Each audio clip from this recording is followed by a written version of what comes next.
Praise Lord, praise Lord, praise Lord. Hallelujah, hallelujah, hallelujah. सबको जय मसीह की। परमेश्वर, हमारा परमेश्वर जो सबका परमेश्वर है, उसकी तो महिमा अपरंपार है। हर कोई उसको जानना चाहता है और महिमा पाना चाहता है, ताकि परमेश्वर जैसे अपने संतों नबियों को महिमा देता आया है उसको भी दे। हालेलुया। लेकिन महिमा उसी को मिलती है जो परमेश्वर को प्रिय लगता है। आज के सुसमाचार के हम भाई बहन मिलकर प्रार्थना करते हैं। हे पिता परमेश्वर, खुदावंद खुदा, धरती आकाश के मालिक और खालिक, हम आपका धन्यवाद करते हैं। आपने दिन भर संभाल के रखा, आशीष दी, बरकत दी, और खुदावंद खुदा हर दुखी की प्रार्थना को सुना, हर उलझे हुए को सुलझाया और हर एक बीमार की सुध ली। हे प्रभु, तू सबको प्रेम करता है। जो तेरी ओर आता है तू उसको अपने सीने से लगाता है खुदावंद खुदा। लेकिन जो केवल अपनी महिमा चाहता है तू उसको छोड़ देता है। पिता आत्मा जी, आप रोज की तरह जो वचन हमें मिला है, आप आइए और हमारे मुंह से अपने वचनों को बोलिए, ताकि ये वचन धरती की छोर तक पहुंचे, लोग सुने, आशीष पाएं, बरकत पाएं, समर्थ बल शक्ति पाएं और मन फिराएं, यीशु मसीह के गवाह धरती की छोर तक ठहरें। पिता आत्मा जी, आपका धन्यवाद करते हैं कि आप हमें इस सेवा के लिए आमंत्रित करके हमारी सहायता करते हैं। पिता आत्मा जी, मेरी विनती, मेरी प्रार्थना कि ये वचन लोगों के हृदयों में बीज बनकर फलदार पेड़ बन जाएं, जो 30 गुना, 60 गुना और 100 गुना फल लाएं। यीशु मसीह के नाम से मेरी प्रार्थना सुनो और कबूल करो। आमीन, आमीन, आमीन। हालेलुया। अब आपको हमने एक बात कही है कि जो पिता को जानकर अपनी महिमा चाहता है उसको परमेश्वर महिमा नहीं देता। परमेश्वर महिमा उसको देता है जो उसको जानकर उसका हो जाता है और उसके मार्गों पर चलता है, उसके वचनों को मानता है, उसकी आज्ञाओं को पूरा करता है, उसके हुक्मों पर अपना प्राण देने के लिए हमेशा तैयार रहता है। आप जानते हैं कि मूसा की जगह यहोशू को परमेश्वर ने चुना था। मूसा ने गलती की थी, उसकी सजा उसको मरकर पूरी करनी पड़ी। लेकिन यहोशू को परमेश्वर ने एक वचन कहा था कि तेरे जीवन भर तेरे सामने कोई ठहर ना सकेगा। जैसे मैं मूसा के संग रहा वैसा तेरे संग भी रहूंगा। ना मैं तुझे धोखा दूंगा, ना मैं तुझे छोड़ूंगा। ये वचन आप यहोशू के लिए ही ना समझें, ये आपके और हमारे लिए भी एक ऐसा मील पत्थर है, ऐसा गढ़ है, ऐसा शरण स्थान है जो परमेश्वर की ओर से आपके लिए और हमारे लिए दिया गया है। Hallelujah, praise Lord. देखिए, क्योंकि जो परमेश्वर को जान जाता है वो महिमा पाना चाहता है। पवित्र शास्त्र में हमारे खुदावन यीशु मसीह का उल्लेख सैकड़ों बार किया गया है। क्यों? ये सब भविष्यवाणियों में परमेश्वर की ओर से नबियों संतों के द्वारा, भविष्यद्वक्ताओं के द्वारा पवित्र शास्त्र में इतनी बार किया गया है कि अगर आप हर चैप्टर को पढ़ेंगे तो आपको कोई ना कोई लाइन ऐसी मिलेगी कि आप सोचने पर मजबूर हो जाएंगे कि यहां इसका उल्लेख क्यों दिया गया है। उस समय आप क्या करें? उस समय आप पितर आत्मा जी से विनती करें कि पितर आत्मा जी आइए, ये लाइन मुझे समझ नहीं आई। सूरज प्रमाणी की बात फिर करते हैं। भला पुरुष प्रेरित है इस समय में, और सुनिए, वो कहता है कि अगर आप पवित्र शास्त्र को पढ़ते हैं तो दूसरों के लिए बाद में, पहले अपने लिए पढ़िए, अपने लिए सोचिए कि जो लिखा है क्या आपको समझ आता है? नहीं आता तो कोई बात नहीं, वहां निशानी लगा दीजिए, प्रभु जी ये मुझे समझ नहीं आया। ये वो बताता है, सूरज प्रमाणी इस बात को करता है कि आप वहां लिख दीजिए कि प्रभु जी ये मुझे समझ नहीं आया। आपको अगले या पिछले किसी पेज में परमेश्वर सहायता करके ले जाएगा और वहां आपको उसका उत्तर मिल जाएगा। किसी को पूछने की जरूरत नहीं, किसी की मिन्नत करने की जरूरत नहीं है।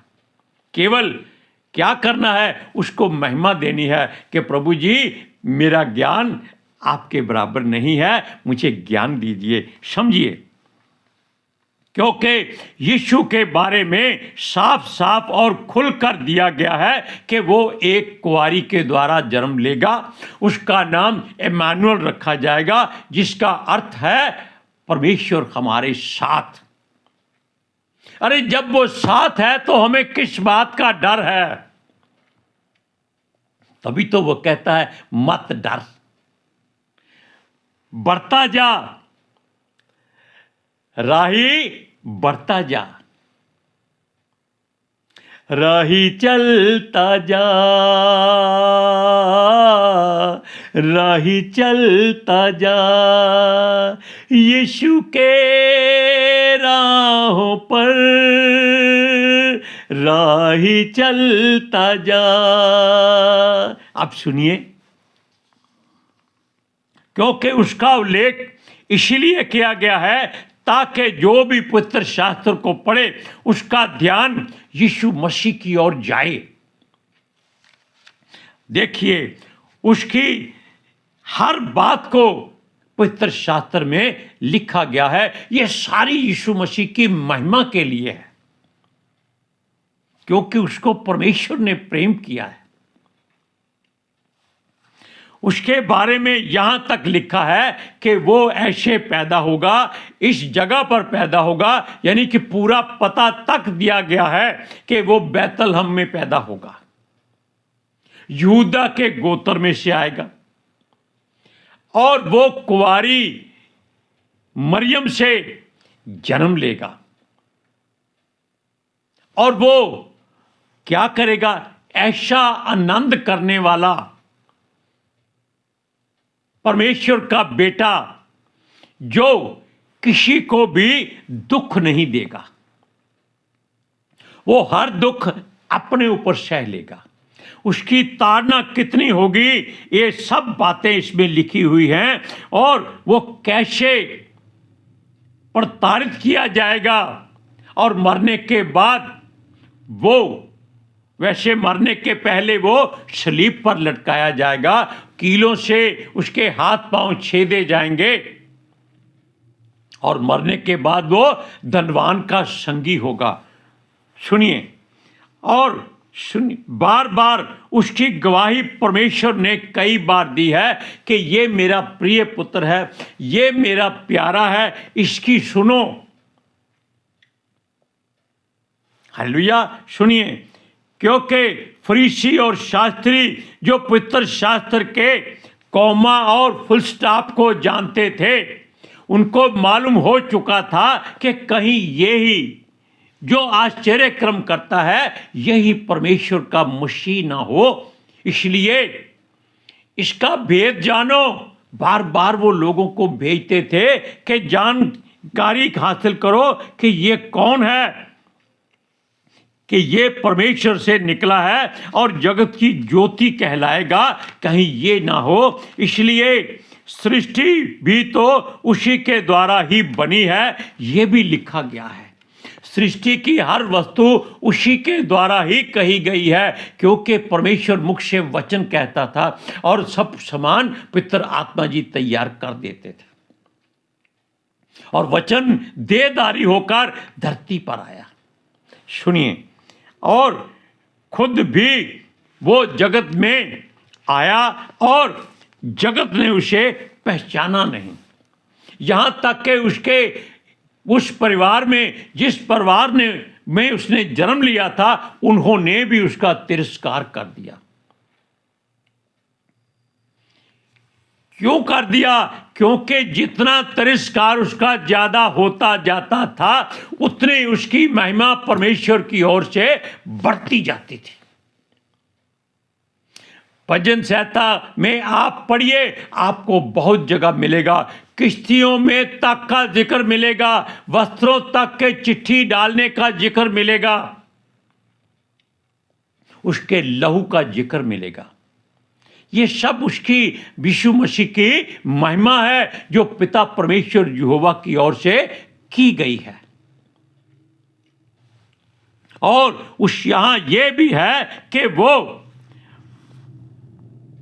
मृत्यु के तीसरे दिन बाद जी उठेगा, और संसार में कोई ईश्वर, कोई देवता दोबारा पैदा नहीं हुआ। वैसे तो उनकी मृत्यु ही नहीं होती, क्योंकि उनको सजा मिली हुई है। आप भी एक बात ध्यान से सुनिए, अगर आप परमेश्वर की बात मानते हैं, वो कहता है किसी को श्राप मत देना। आप एक उनको दुआ दो। कैसी दुआ? कि परमेश्वर चाहे और तेरे खानदान में किसी की मृत्यु ना हो, मैं तुझे दुआ देता हूं। अब परमेश्वर क्या करेगा इस बात में सोचिए, क्योंकि हम दुआ दे रहे हैं। ये श्राप नहीं है, लेकिन उस खानदान के लिए ये एक अकल का कारण बन जाएगा, क्योंकि उनकी दौलत उनको किसी काम की नहीं लगेगी। वो मृत्यु मांगेंगे, तब वो यीशु मसीह की ओर मुड़ जाएंगे, मन फिराएंगे और सारी दौलत फेंक देंगे, गरीबों को दे देंगे कि हे प्रभु, हे खुदावंद, हे परवरदिगार, हे अकाल पुरख, हे सर्वशक्तिमान, हे सर्वव्यापी, सर्वगुण संपन्न, हे यहोवा, हमारे प्राण ले ले। हम अपनी गलतियों को मानते हैं, लेकिन तब देर हो चुकी होगी। बेशक सूरज प्रमाणी इस बात में दावा करता है, आप जितना भी गलती कर बैठे हैं, ये मत सोचिए कि यीशु मसीह ने आपको छोड़ दिया है।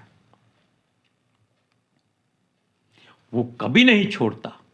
जिसको वो चुन लेता है, चाहे वो कैसा भी क्यों ना हो, संसार का सबसे बुरा इंसान क्यों ना हो, जैसे पौलुस था, परमेश्वर अगर उसको सीधा करना चाहता है, जानते हैं कैसे? जैसे जलेबी सीधी होती है, कितनी मीठी होती है, मेरे मुंह में तो पानी आ जाता है जलेबी को सुन करके।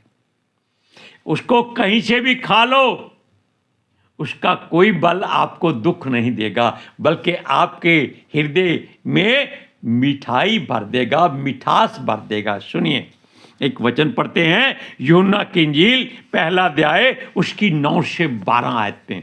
सुनिए,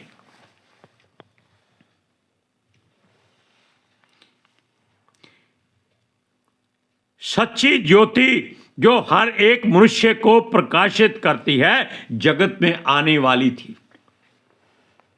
वह जगत में था और जगत उसके द्वारा उत्पन्न हुआ, और जगत ने उसे नहीं पहचाना। वह अपने घर आया और उसके अपनों ने उसे ग्रहण नहीं किया, परंतु जितनों ने उसे ग्रहण किया, उसने उन्हें परमेश्वर की संतान होने का अधिकार दिया, अर्थात उन्हें जो उसके नाम पर विश्वास रखते हैं। विश्वास करना बहुत जरूरी है। अब आप इस बात को अपने हृदय में रख लीजिए कि आप अपने प्राणों की चिंता मत कीजिए, प्रभु पर विश्वास कीजिए, यहोवा पर भरोसा कीजिए और अपना कर्म करते जाइए। सुनिए, परमेश्वर के बेटे बेटियां होने और उनको लिपालक बच्चे कहलवाने का हक दिया, पर जिन्होंने उसे पहचान लिया, जान लिया, यीशु सचमुच ही परमेश्वर का पुत्र है, वो मरने के बाद जी उठेगा और पिता के दाहिने जा बैठेगा। इस बात को आप जानते हैं, किसी ने नहीं पहचाना एक को छोड़कर, और वो एक स्त्री थी। यीशु के मरने के बाद जब जी उठा, तब भी सबसे पहले एक स्त्री ने ही उसको देखा था, मरियम मगदलीनी। उसको जन्म देने वाली भी पहली औरत मरियम थी। मरियम क्लोपस भी उसके साथ थी, जो उसकी सेवा करती थी। अब और देखिए, जिसने जाना कि यीशु स्वर्ग से आया है और वही वापस भी जाएगा, तब उस स्त्री ने, जानते हैं वो स्त्री कौन थी? याकूब और यूहन्ना की माता, जब्दी की पत्नी। उसने जब देखा कि ये काम बहुत नजदीक आ गया है और यीशु मसीह के मुख से निकले वचनों को उसने पहचान लिया कि जो प्रभु बार बार इस बात में कहता है कि मनुष्य का पुत्र पकड़वाया जाएगा और गैर जातियों के हाथ सौंपा जाएगा और उसको मारा जाएगा, वो कब्र में गाड़ा जाएगा और वो तीसरे दिन उठ जाएगा। इस बात को उसने जान लिया। उसने क्या कहा? उसने जाकर उससे सीधा प्रार्थना कर दी, ये अपनी महिमा के लिए। इस बात में आप इनकार नहीं कर सकते। उसने क्या कहा? उसने कहा, हे प्रभु, मैं तुझसे कुछ विनती करती हूं, कुछ मांगती हूं। मांग, उसने कहा। उसके मन की बात जान गया था कि वो क्या कहना चाहती है। उसने कहा, जब तू पिता के पास अपनी महिमा में आए तो मेरे दोनों पुत्रों को अपने दाएं बाएं बैठने का अधिकार दे। कितनी बड़ी अपने बच्चों के लिए एक मां दुआ करती है परमेश्वर के सामने।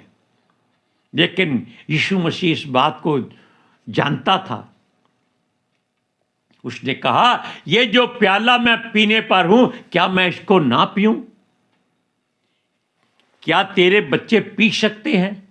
वो कहते, हां पी सकते हैं, क्योंकि परमेश्वर के राज्य में यीशु मसीह के साथ बैठने के लिए वो हर दुख सहने को तैयार हो गए थे। लेकिन यीशु मसीह को इस बात का अधिकार नहीं था कि वो अपने दाएं बाएं किसी को बिठा ले,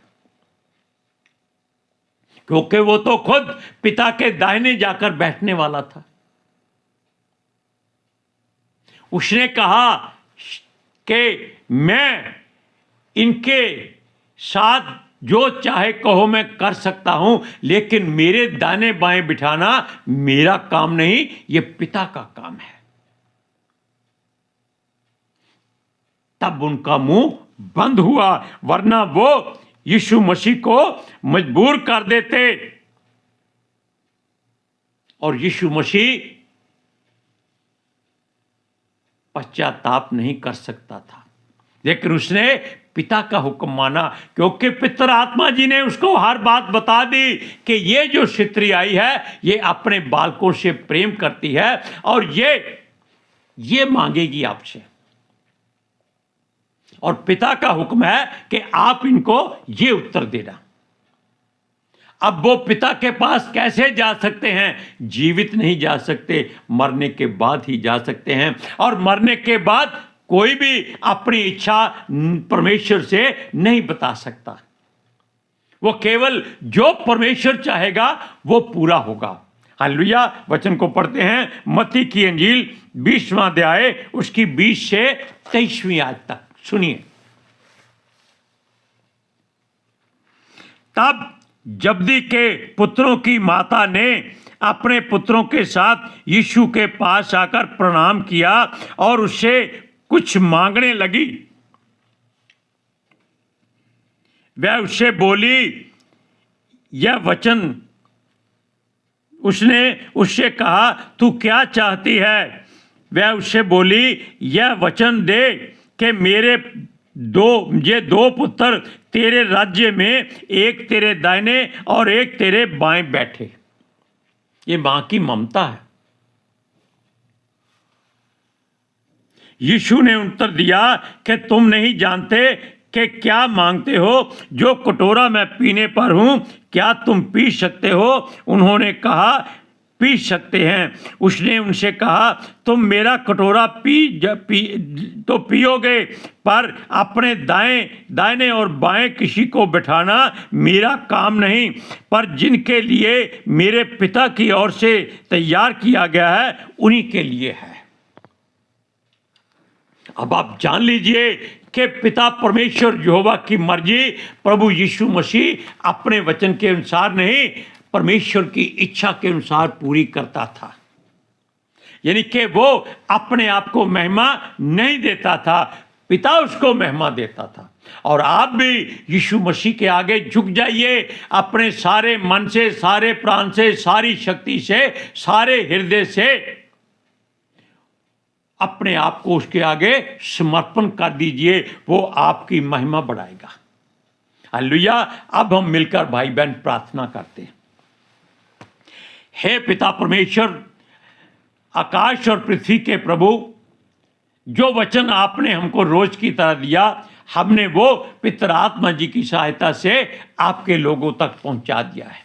हम विनती करते हैं कि ये वचन यीशु मसीह के नाम से धरती की छोर तक पहुंचे, लोग सुने, हृदय को भरें और मन फिराएं और यीशु मसीह के गवाह ठहरें। वो सच्चाई को जान ले और सच्चाई उनको आजाद करे।